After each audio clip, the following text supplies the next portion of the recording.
Hello, my beautiful friends. Welcome back to my channel. My name is Steph. So today we have another episode of Read It Down. If you don't know what Read It Down is, I do have a playlist down below if you wanted to check it out. But basically, Read It Down is a video series that I have on my channel where I have friends come on in different months and pick my TBR. I ask them to pick 2 books off of my physical TBR shelf. And since I'm a mood reader, I then pick 1 book off of my physical TBR shelf based off of my mood and what I'm feeling. And I have to read all 3 books in the month that they are selected for me, or I'm on a book buying ban. Things have kind of changed this year because I did move it to every other month. So I, in theory, have 2 months. But last year I did it for the full 12 months and I was on a book buying ban for many of those months. But this month I'm very excited because our guest is someone that I admire. I love watching her videos. I love chatting with her and doing live shows with her. And also I think this will be fun because her and I never know if we're gonna like the same things. It's either we both love it or she loves it, I hate it. I love it, she hates it. So you never know where we're gonna fall on that spectrum. But this month's guest is Angela from Literature Science Alliance. I love Angela. She has amazing content, but also she reads so much and so often and is just like a lover of books. You know, when you watch somebody, and I know it's booktube, we all love books, but she is like, to me, a lover of books. She's gonna give anything and everything a chance, and she just makes me so excited about reading those books. So it's like, even though we fall on completely different spectrums with books, it's always fun to pick one up and see where we're gonna land. So I'm very excited to see what she's gonna pick for me. Based off of what's on my shelves, my guesses, I will do 3 guesses. The first and number 1 guess is Mask of Mirrors because she has been talking to me about reading this forever. She wants me to read this series. I'm pretty sure it's one of her like favorite series of all time, or like up there with one of her favorite series of all time. So I do feel like she will pick Mask of Mirrors. I just feel it in my bones. The other 2 guesses I have, one of them I'm going out on a limb, and the other one I might be mistaken, but I'm pretty sure that she really liked it. So the one where I'm going out on a limb, I'm gonna pick The Hacienda because I think that she read that and really liked it. I'm not sure if she has read it, but I'm pretty sure she read it and liked it. But it is me going out on a limb, and I feel like she would pick it kind of for me because I do like horror. The one where I'm like so sure she read this, but I'm not sure if she liked it, is The Book Eaters. And this one, funny enough, is also kind of in the realm of horror, but this is more of fantasy. And I have started this at one point in time, and then I put it down, not because I was disliking it, but because I've been in a really weird reading headspace this year, so I ended up putting it down. But I'm pretty sure she liked that one, and I think like having a fantasy horror again, even though like my primary genre is not horror, my primary genre is fantasy, but I do enjoy horror, maybe she would pick that because it is a blend of these 2 things that I enjoy, that I've been reading a lot of, you know? Maybe. But anyway, let's find out what she chose for me. I need to pause this. Her cat is in her lap. Hello, I'm so excited to be asked to pick 2 books off of your shelf for an episode of Read It Down, and I decided to set up so you guys can see my cat because I'm sure if you watch Stephanie's channel, you love cats. And this is my glorious Fuzz, and this way he might not talk while I film this short clip. So I had to pick 2 books, and initially I knew what I was going to pick, and then I kept one and switched to the other. I'm sure you've already guessed one that's going to be on this list. It won't be surprising, but like, it's my brand, how could I not? So the first one, we'll just get it out of the way. Mask of Mirrors by Ambe Carrick. I love this book, and I saw it on your shelf, and I'm like, I think you could really love this. And if you do, the 3rd book comes out in August. So like, perfect time to marathon a series, especially now that you've, you know, finished Realm of the Elderlings and stuff like that.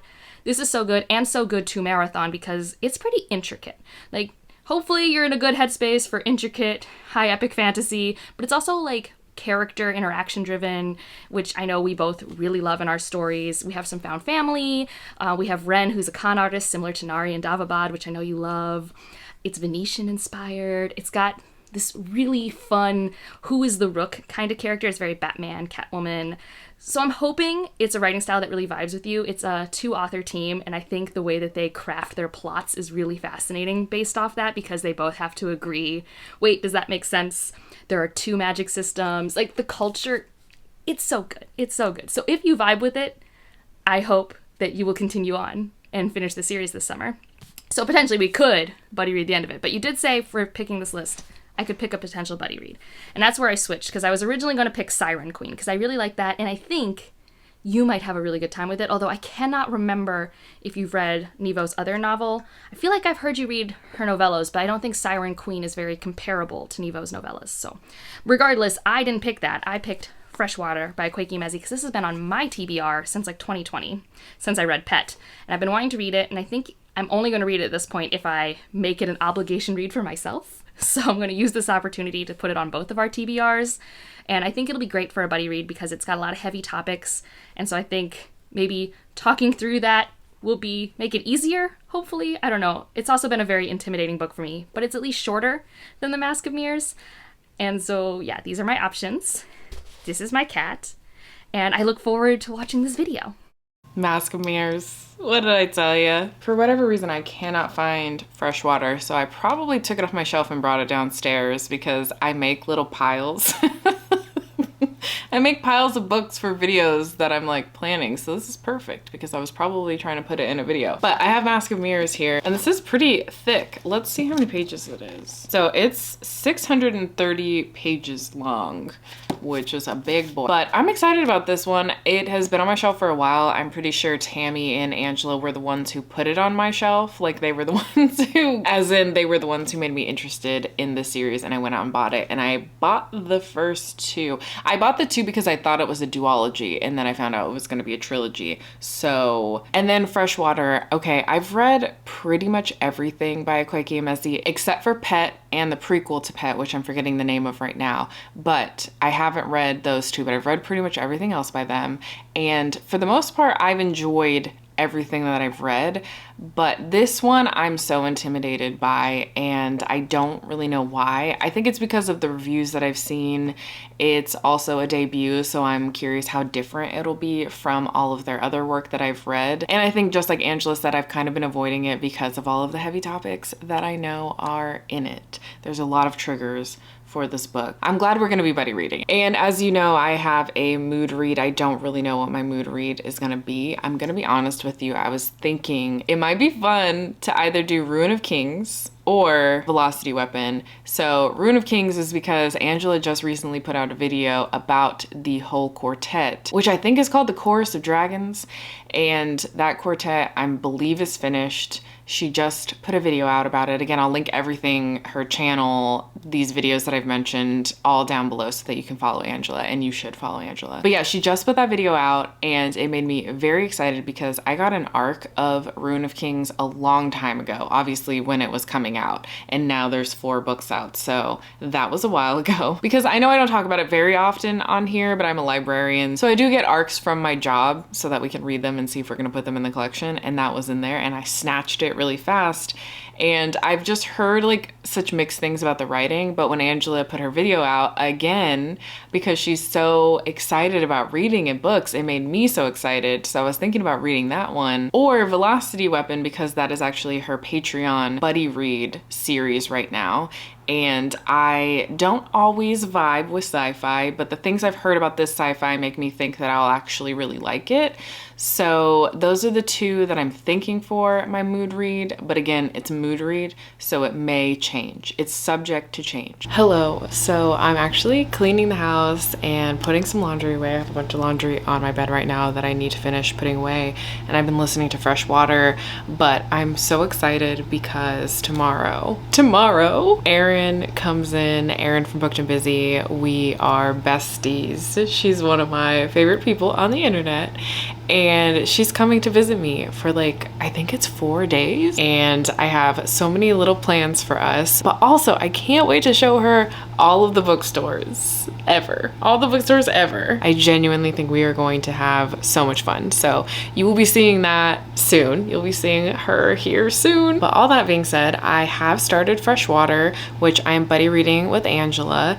And we have been using Voxer to talk about our buddy read, which I've never used Voxer before. I'm really enjoying it. you know, sending a little voice message. I mean, I do that on Instagram and texting, so like this feels so familiar. And personally, I feel like I'm enjoying it, but I'm very head empty, no thoughts. And I kind of feel that way about Akwaeke Emezi's work in general, except for You Made a Fool of Death with Your Beauty. I feel like I'm always head empty, no thoughts, because they're always writing like layered work, and I don't know if I'm even going to be able to talk about this book in any meaningful type of way. If I'm honest with you, I'm not that far. I think I'm only like 15% into the book, but I wanted to update about Erin coming. And just to say that I'm really enjoying it. I've liked pretty much everything by Akwaeke Emezi, but this is their debut novel. So I was really curious about how different it would be from their other work, but I have read their memoir, and I'm so surprised at how similar Freshwater is to their memoir, and it's made me curious. I think it's called autofiction, similar to books like The Black Flamingo and Black Girl Unlimited. I feel like this is giving that autofiction vibe for me just because I have read their memoir, and their memoir is kind of covering a lot of the same things that this book is covering. So the synopsis says it better than I'm going to be able to say it. It says that Freshwater centers around a young Nigerian woman named Ada who develops separate selves within her as a result of being born with one foot on the other side. Ada begins her life in the south of Nigeria as a troubled baby and a source of deep concern to her family. Her parents, Saul and Sachi, successfully prayed her into existence, but as she grows into a volatile and splintered child, it becomes clear that something went terribly awry. When Ada comes of age and moves to America for college, the group of selves within her grows in power and agency. So the story itself is told mainly from the POV of these fractured selves, and they're talking as a being rather than like this individual person or as like an I narrative. It's kind of like we did X, Y, and Z, or we were feeling this way about X, Y, and Z. And it's a lot of their internal dialogue to one another, to the selves, about how they're feeling surrounding Ada's lives, Ada's parents, the world in which Ada is existing and manifesting, and like how much of Ada's personality is really a part of the decisions that she's making in her life versus the decisions that they're kind of leading her towards. I haven't really gotten to the part where they have a majority of agency over Ada, but I'm like teetering on that, I feel, because we're almost at the part where she's going off to college. And I feel, again, like it's head empty, no thoughts. I think the writing is beautiful, and I think there are a lot of layers to the story, but I feel like it's going to be one of those stories that for me to get a lot out of it, I'll probably have to read it a couple of times. But I'm enjoying it, and I know Angela's enjoying it, so I'm glad so far we're having a successful buddy read. But I think that Angela is much further than me, and now that Erin's coming into town, I'm going to be a little bit slower in getting through it, but I will probably update you when I actually finish it.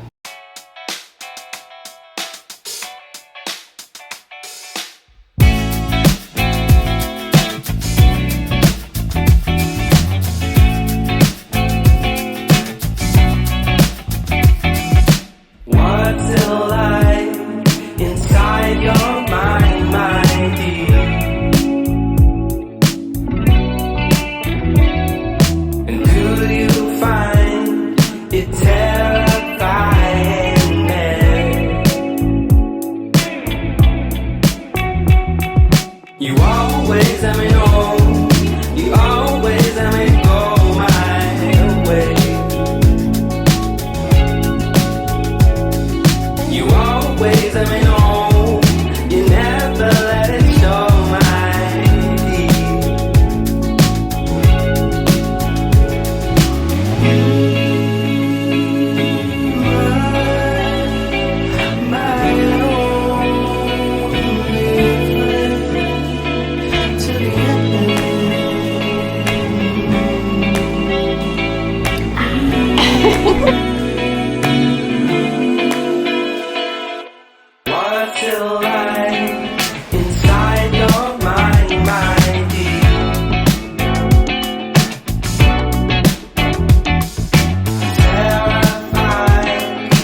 Hi.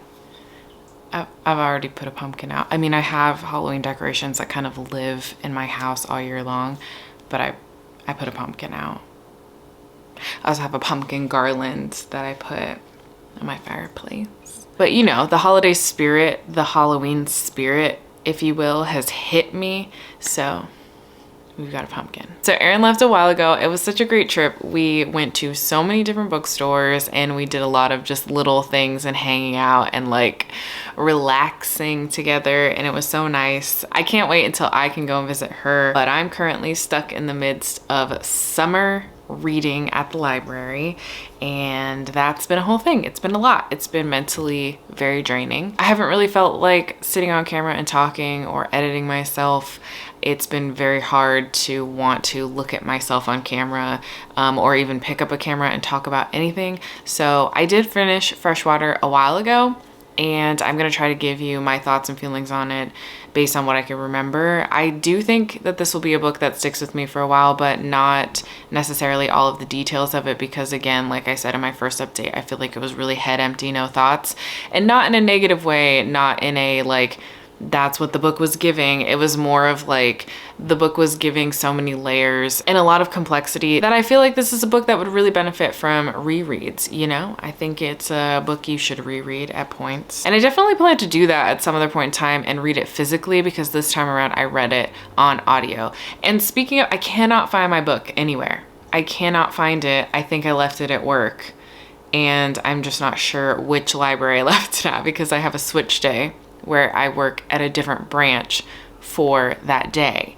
And I'm not sure if I left it at that branch, which would make more sense to me since it's not at my home branch, apparently, because I haven't seen it. Anyway, I'm rambling. I'm sorry. My thoughts on this book. I think that I'm settled on a 4 stars, although I'm still struggling to even want to rate this. But if I had to give it a star rating, I am settling on 4 stars. I think one of the things about this book that wasn't unexpected because I mentioned it, but was unexpected in how jarring it was for me as a reader, were a lot of the intense content in here. So there is sexual assault, there's abusive relationships, there's suicidal ideation, and so on and so forth. So there was a lot, and it just really hit me hard. It hit me very hard. And it was really interesting the way that these topics were talked about and kind of handled in this book, simply for the fact that Ada is no longer like a singular being. She is a multitude of various beings, and they are gaining agency, and they really thrive off of chaos, I guess you could say. So I think this book really handles these topics in a much different way than you're expecting, based on like the overarching plot of Ada being multiple beings. I know I'm gonna say this wrong, but she is an Obanje. And like I said before, I think this was such an interesting read. After having read Akwaeke Emezi's memoir, I kind of feel like I would recommend reading them in tandem, because I do feel as if this feels very autofiction in certain ways, and I'm curious if that was purposeful. I definitely want to look up like interviews and stuff about this book, because I'm very curious now if that was purposeful in approaching Freshwater. But overall, I enjoyed my experience reading this. I feel like I was definitely very into the story, even when I didn't know if I was fully grasping everything that was going on. I think Akwaeke Emezi's writing is something that's very captivating for me, and that's why I keep reading their work. I also think that the story itself is unique in that I've never read anything like it other than Akwaeke Emezi's memoir. So overall, I want to give this a 4 stars because I was very engaged in it and interested in it the whole time. I do think that you should check trigger warnings if you're going to pick this up, because there are a lot of things on page that I wasn't expecting. Even though I read the trigger warnings, I don't know, I'm always naive. That being said, I have started like a million trillion different books recently, one of them being Mask of Mirrors, and I've restarted Mask of Mirrors like 3 separate times. So I'm about to make it a 4th and try to restart it today, since I feel a little bit more in a reading mood, and we will see how far I get. And I'm not sure I'm gonna go through with Velocity Weapon or Ruin of Kings, because I don't have the mental capacity for fantasy or sci-fi right now, which I'm going into Mask of Mirrors. So I only have 1 brain cell for it. So I'm gonna use it for Mask of Mirrors. Hi, the lighting always sucks right here, but I'm so excited. I forgot what color I got. Oh my God, I'm so excited. Okay, are you ready? It's so cute! This is Syd's Patreon exclusive designs, her merch designs. So I got two, but I ended up getting them at different times. So this one got here first, but I'm so excited. Am I gonna put it on today? Probably. Do I look good in yellow? I don't think so. But did I want yellow? Yes. Hello. I feel like every time I do a vlog update for this vlog, it's always been like a long time between filming. Not like you would know that, but I know that. And I feel like I'm not doing justice to this vlog, but I'm kind of dealing with that seasonal depression, you know, the opposite one. And I feel like every time I update, I'm always talking about being in a reading slump. And I really have been. I haven't finished a book in 10 days, which in the grand scheme of things is not a big deal, but it does kind of suck because I do love reading. I would be reading even if I didn't have a YouTube channel type of thing. So it does sometimes suck to be in a reading slump when I really do just want to read, because I think it would help me unwind and like disassociate from the world. But my brain just hasn't been letting me do that. So I've been trying to lean into like watching True Blood. I've been doing a True Blood rewatch. So watching that and watching YouTube videos, but I feel very apathetic towards most things these days, just generally. So like even when I'm doing the thing that I think is gonna bring me some joy, it just doesn't. So anyway, I have finally picked up the mood read for this vlog and I'm 50% in. So I ended up picking up the Jasad Heir. This was one of my highly anticipated releases because it's been pitched as a desert fantasy. I love desert fantasy. This is an Egyptian inspired fantasy and I'm really having a good time with this. I started out only reading it physically because I had the ARC and then it actually came out, and so I've started the audiobook. I like it both ways. This is supposed to have a tournament involved in it. I don't even know if we're getting to the tournament in this book. I'm not sure. I don't know if the tournament's going to happen near the end of this book or if the second book is going to have the tournament, but basically there is supposed to be a tournament in here. And I think because of that, knowing that the setup of it was really fun, I was like really invested in the first 20% of this book. And then I felt like once we knew about the tournament, I assumed that we would be getting like more training scenes within this. It's not really like that. And so I think I'm just struggling a little bit with the pacing because I'm not 100% sure where this is going. And I want the tournament. I love tournaments. That is a trope that I love. Another trope that's in here that I love is when a character thinks they know something, like definitively know this thing about the world that they grew up, the culture they grew up in, the politics that they grew up with, and then something or someone kind of shakes their world and they find out things are not what they seem for them or what they have believed their whole life. I don't know why I love that trope, but I do. It happened in Sword of Kaigen, and it was like my favorite part of that book because it was like a catalyst to so many things within that plot. Maybe that's why I like it, because sometimes you can have storylines that feel like they're predictable and where they're potentially going to go, but then this catalyst happens where it's like the character finds out something that changes their whole perspective on everything they've ever known in their life, and it changes the trajectory of the story. So I end up really liking that, and I feel like that might be happening here. So we're following a main character named Sylvia, and she is Jasadi, and the Jasadi race has basically been eradicated.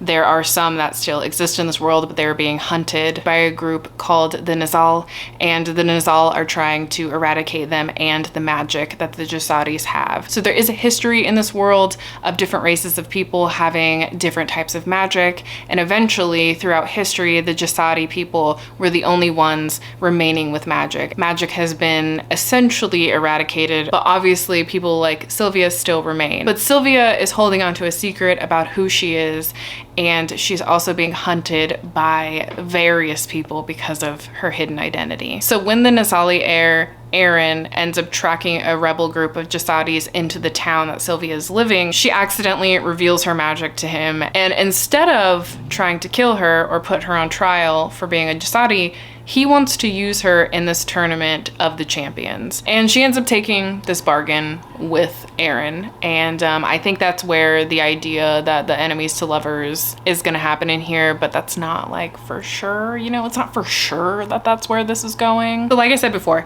there are definitely definitely tropes in here that you have seen, but I really am enjoying it. I also love the tropes that are in here. I really love the trope of magic not existing in a world, but certain groups of people still have it and they're hiding it, and like potentially they can come together and bring magic back. Like, I love that kind of thing in fantasy. I would say, again, the only thing that I don't love is this isn't first person, which I wasn't really expecting, but we do get multiple narrators. So because of the multiple POVs, I think the first person isn't really bothering me as much. And again, the pacing. I need to know where it's going. What are we doing with this tournament? Are we training for the tournament or not? Show me some training scenes. Show me more training scenes. I need more training scenes, okay? I just need more of them because I want to see you whoop ass in the tournament.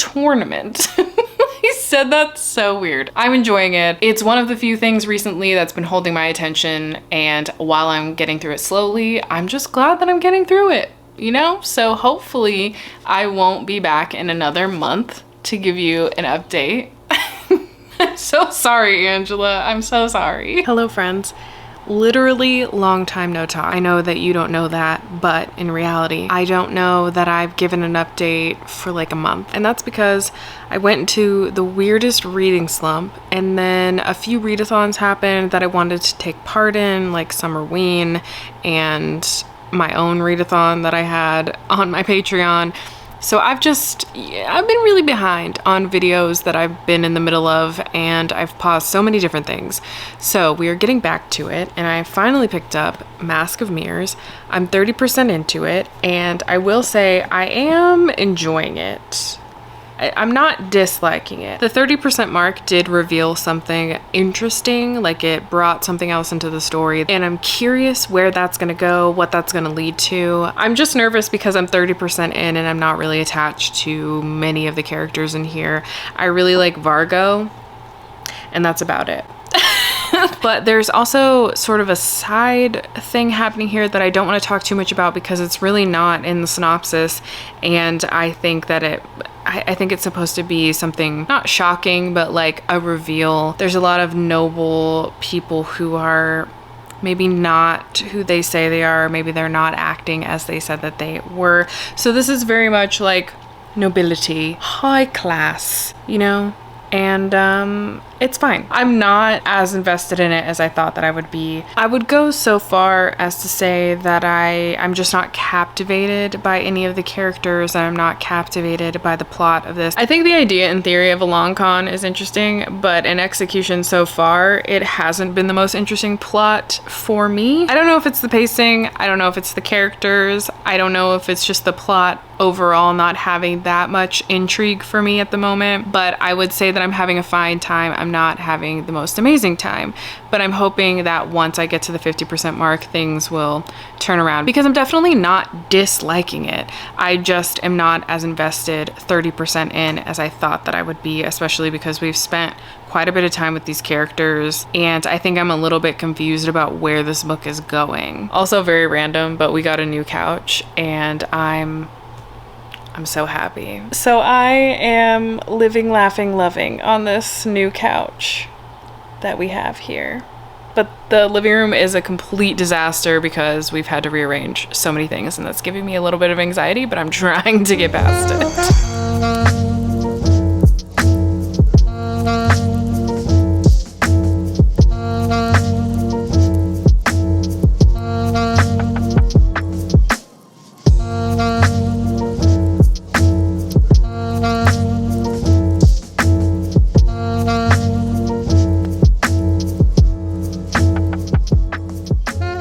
Good morning. I have finally broken my reading slump, and I have spent Friday and Saturday trying to finish books that I've been in the middle of for months because of my reading slump, one of them being the Jasad Heir, along with some other books too. I'm really happy because I'm like making my way downtown reading fast. Anyway, I've been finishing books, so I think that this is going to be a weird rating because I don't normally rate like this, but I feel like this is a 3.75. I think a huge part of that is how long it took me to get through this, and I think at any other point in time, if I picked this up, it wouldn't have taken me so long. I'm pretty sure it took me like a month and a half to actually get through this. So honestly, the combination of like reading it for such a long amount of time and the fact that, you know, this does have a lot of similar tropes to other books that you've read. I don't personally mind that. I think they were really fun in here.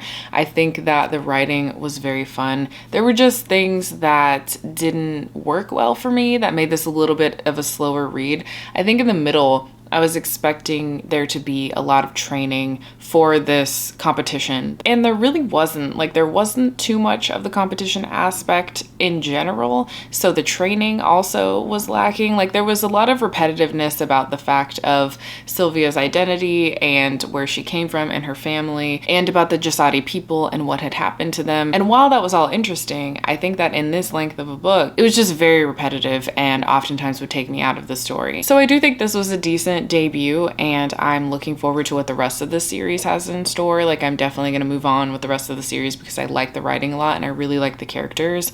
I actually think that I like the characters more than I like anything else in this book. I especially enjoy the friendship that we got to see in here. So Sylvia has two friends, Merrick and Sepha. So I really loved all three of their friendship. And I especially think that Merrick and Sepha's relationship and backstory was very compelling and interesting. So I do want to move on, if not solely for the characters. And like I said, I really love the writing in here. I think there are a ton of funny moments. There's a ton of sarcasm in here that I really like. I enjoy banter and people being sarcastic with one another. I just enjoyed that a lot. I think the beginning and the end are the strongest parts of this book. So I would say like the beginning quarter really sucked me in, and then I thought the last quarter of this book was very strong. It was a fun ending. It ends on a cliffhanger, so it definitely makes you want to go into the second book. One of the things that I wanted to bring up is I've been seeing around that this has been marketed as enemies to lovers, which alludes to the idea that this is a fantasy romance, and this is not a fantasy romance. This is very much just a fantasy novel with some romance. And maybe that romance will come in later in the series, but like the fantasy romance that I have read, this feels nothing like that. And especially because the setup of what potentially is going to be a relationship is not the same. Like, it's not the focus. The focus really is about the world building, the magic system, and these politics, and our characters navigating those politics in this magic system.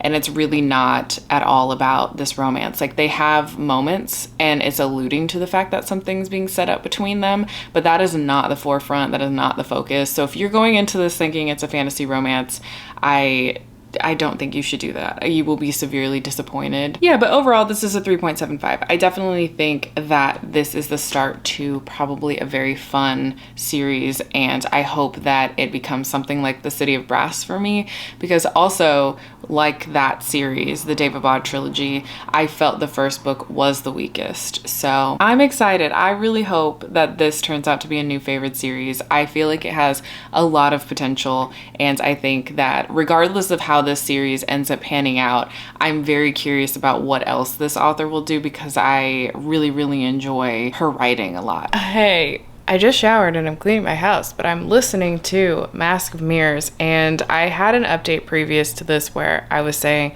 I wasn't really connected to the characters. I wasn't fully invested in this book. You know, it wasn't the most positive update about Mask of Mirrors, and I was really disappointed because I thought that this would be a new favorite. However, I'm currently at 53% and things have really sucked me in. I don't know, I feel invested. I don't fully think I grasp everything that's going on in this book or who everyone is, but where we're at in the story, I'm actually fairly invested. And there was a character death that made me feel something. I felt something about it.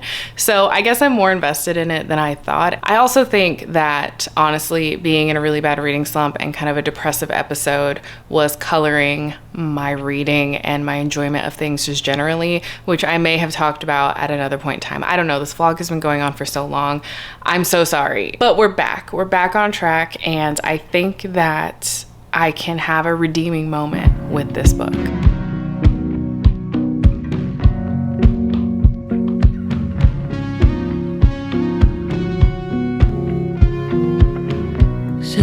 $dollars and champagne for the trouble. It's the t-shirt in the backseat of your car. Head down just like your father taught you. Stick around when the walls start to fall. Good God, does anybody notice you? Sat at the table and you listened to her scream. I know we've had a few too many. I'm not sure what to believe. Beauty queens and rock and rollers, crystal glasses, Coca-Cola. Nice to meet ya, nice to know ya. Better have listened to all that they told ya.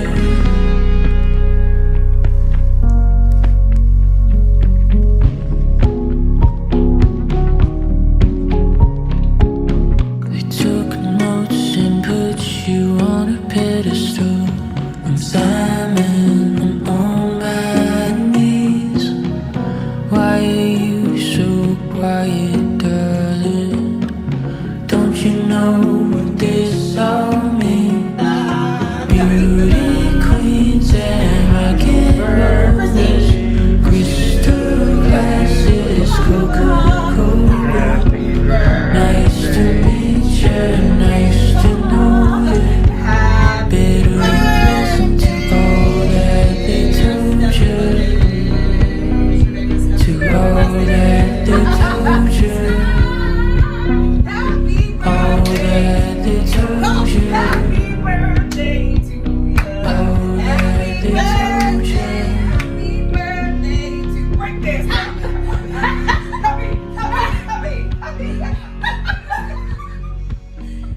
birthday. We did it. We did it, besties. We finally finished Mask of Mirrors, and this video has been quite a roller coaster just because of my mental health and where I've been at mentally for the last like 3 months, because I'm pretty sure this has been a 3-month long process. I've read each of the books at different points in time, and we're now in August, and I think I started this in May. It really had nothing to do with the books and everything to do with me. So anyway, I did finish Mask of Mirrors last night, and I think I'm gonna settle on a 3.5 stars for this. I do think that my rating is a combination of how I was feeling, but also I still feel like the beginning of this book was very slow for me, and I just didn't care about the characters as much as I wanted to. There was only one character that I was like mildly interested in, and it was Vargo. He becomes a bit more prevalent as we get further into the book, which is probably why I liked the second half of this book so much more. And I know I did an update talking about how I was feeling sort of negative about it, and then I was feeling positive about it. Because at the halfway point, there's something that happens that just instantly hooked me into this book that wasn't really happening before. And so the last half of this book read pretty quickly, but I almost feel like this was overly long, and the politics and the world building and just the relations to everyone politically are very complex and very hard to wrap your head around. And I just feel like overall everything surrounding starting this book was just not the right vibes. And so I feel bad giving it a 3.5 stars because it probably would be higher had I read it at a different point in time. But I'm also not sure that that's true, because I really just didn't care about the characters. And even by the end, when I was invested, I don't know that I like Ren as a main character. Ren/Renata wasn't really my favorite character to follow throughout this, because I feel like she had this motivation to be, you know, a con artist, but at the same time had like this heart of gold. And it felt like it went against who she is supposed to be as a character, or who she views herself as a character, or who she is being presented as to us as readers character-wise. So I don't know. I have mixed feelings about her as a character, but I liked a lot of the side characters. I especially really enjoyed Denia because she is so skeptical, but also just so maternal in ways. So the way that she and Ren's relationship develops was very interesting to me.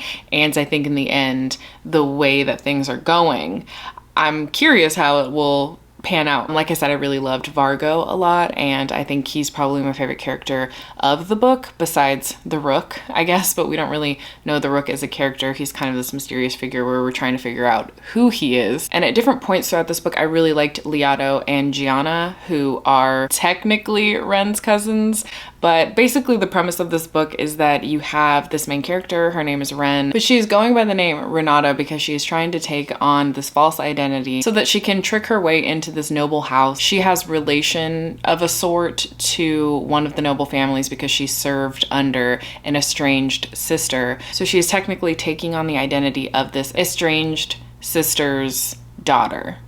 It's very complex, but what you need to know is that she's just taking on this false identity so that she can infiltrate a noble house and get money to secure her future and her sister's future. Little does she know this family is broke, but among her scheme, there are other puzzle pieces happening. So there are obviously a lot of politics, and this is where the character Vargo comes in. Vargo is somebody who is not from a noble family, but he has made a name for himself for his cunning politics. With his political gain, he has been able to leverage things in a way that not only benefit him, but also benefit these noble families, so they kind of keep him around, but they sort of turn their noses up at him because he is not a nobleman.